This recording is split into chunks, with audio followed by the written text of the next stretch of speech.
Hi అండి, ఎలా ఉన్నారు అందరూ? ఈరోజు మన కిచెన్లో దోసకాయ మామిడికాయకి వెడ్డింగ్ చేద్దామా?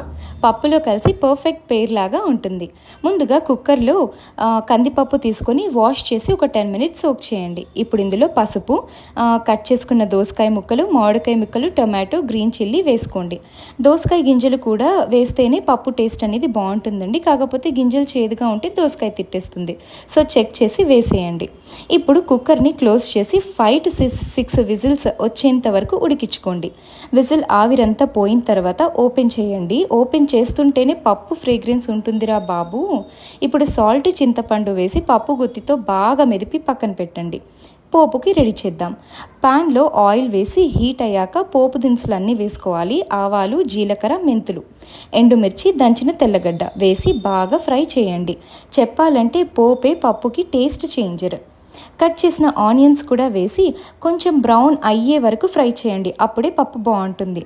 ఇప్పుడు పప్పుని పోపులో మిక్స్ చేసి ఒక 5 to 10 మినిట్స్ ఉడకనివ్వండి. బస్, మన దోసకాయ మామిడికాయ పప్పు రెడీ.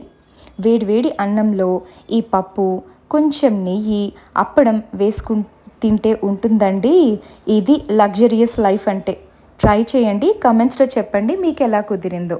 ఇంకా మా ఛానల్ ఫస్ట్ టైం చూస్తుంటే లైక్ చేయండి, షేర్ చేయండి అండ్ సబ్స్క్రైబ్ చేయడం మాత్రం మర్చిపోకండి. ఇంకా ఇలాంటి ఎన్నో టేస్టీ రెసిపీస్తో మీ ముందుకు వస్తాం.